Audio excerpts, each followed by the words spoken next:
안녕하세요. 뉴스반장입니다. 양평 땅 개발에 김건희 개입 정황 나왔다. 3일 더불어민주당 대통령처가 고속도로 게이트 진상규명 특별위원회의에서 김의겸 의원의 발언이었습니다. 이번에도 김의겸 의원이 제대로 한 건 해냈는데요. 법원 판결문에 적시되어 있던 이 내용을 왜 저희는 찾아내지 못했을까요?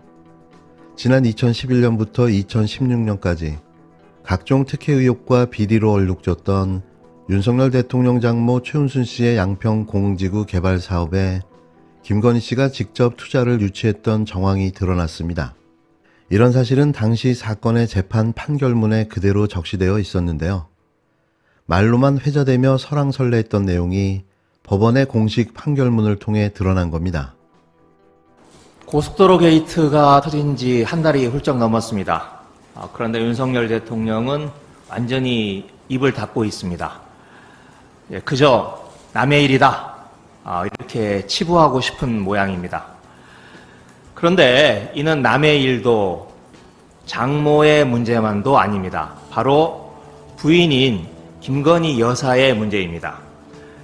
이소영 의원이 자세히 설명했다시피 병산리 12필지는 김건희 여사의 땅입니다.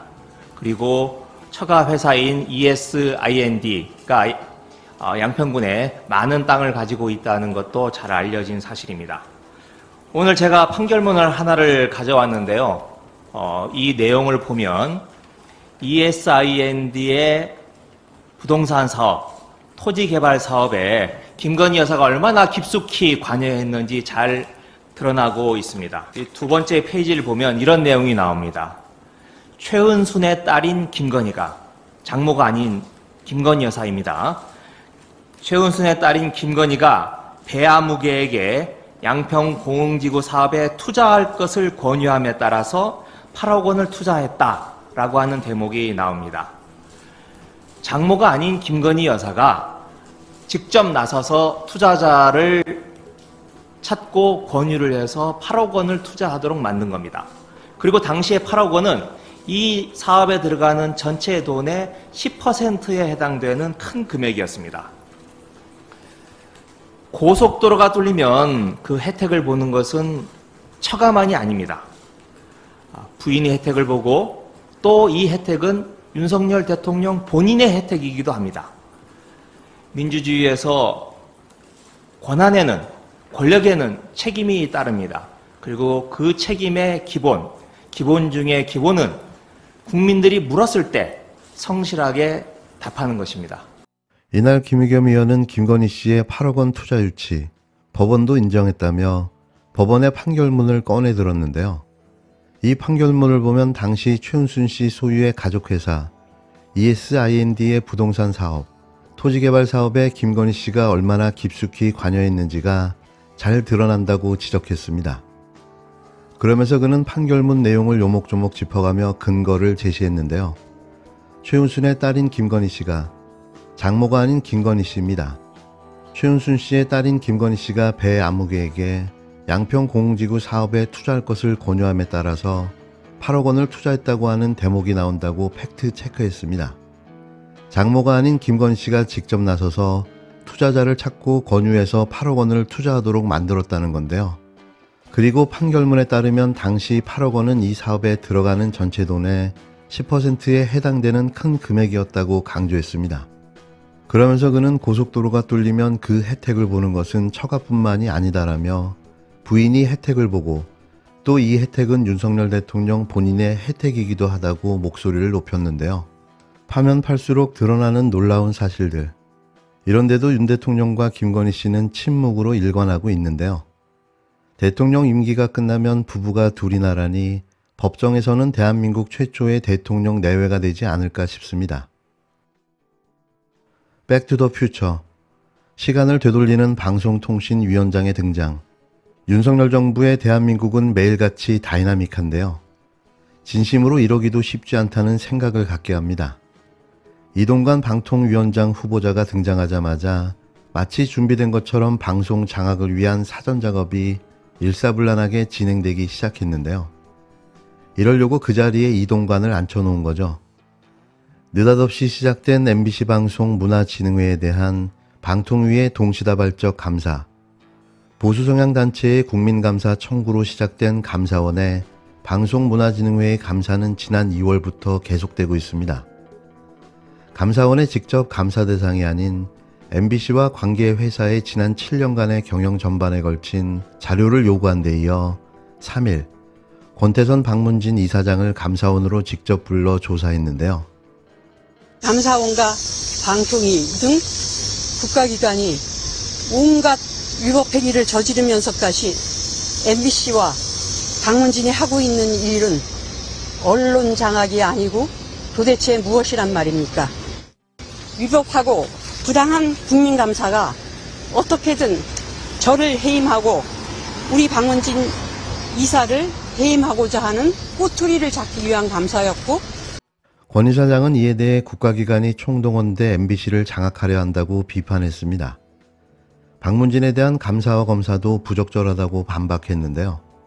집요하게 표적감사와 조사를 강행하고 있는 겁니다. 이는 이명박 정부 시절 진행했던 고발과 감사, 이사회 교체와 사장 해임이라는 언론장악 시나리오대로 흘러가고 있는 건데요. MB 언론장악 시즌2가 시작된 거죠. 이동관 황통위원장 후보자가 임명도전의 속내를 드러냈습니다. 지난 1일 이 후보자는 공산당의 신문 방송을 언론이라고 얘기하지 않는다 라면서 그런 언론이 있다는 뉘앙스를 드러냈습니다. 자신과 윤석열 정부에 대한 비판적인 언론에 공산당 신문 방송이라는 이념적 프레임을 씌우려는 시도입니다. 이 후보자가 언론의 자유를 외칠 자격이 있습니까?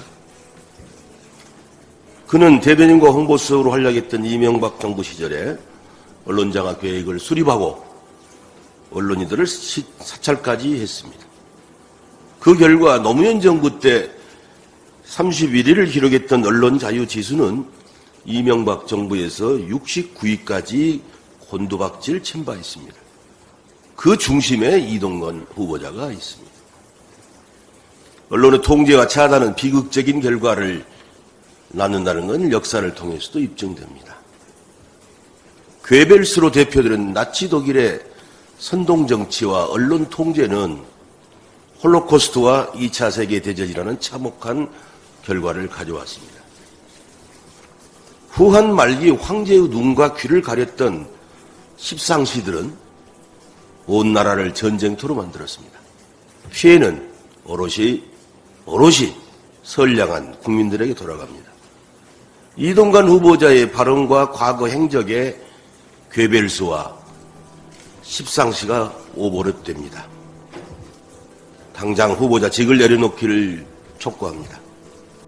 이에 대해 박주민 더불어민주당 의원은 자신의 SNS에 2017년 서울중앙지검의 MBC 장악 관련 청와대 홍보수석 관련성 검토 수사보고를 공유한 뒤 그때는 방송장악, 지금은 공영방송 정상화냐고 따져 물었는데요.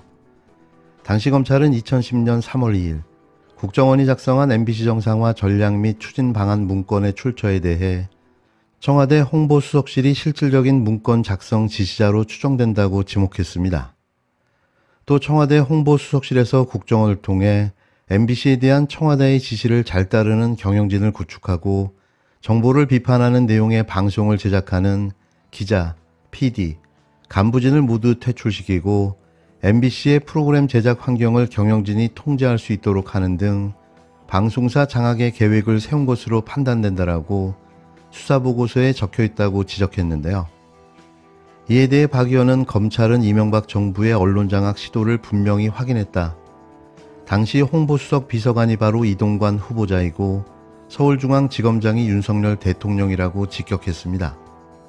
이어 박 의원은 이동관 후보자 지명에 대해 수많은 논란에도 불구하고 윤 대통령은 두 눈, 두 귀를 막고 인사를 강행한다며 해봤던 사람을 써서 어떻게든 언론을 장악하겠다는 의지의 표명과 다를 게 없다고 꼬집었습니다.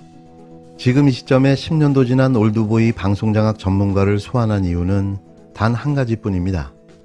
그건 내년 총선을 위한 선택인 거죠. 반드시 총선의 승리에 과반 의석까지 확보해 행정, 사법에 이어 입법기관까지 장악하겠다는 속내를 드러내 보인 건데요. 잘 될 턱이 있겠습니까? 야권의 대승으로 탄핵 시계만 빨라질 뿐입니다.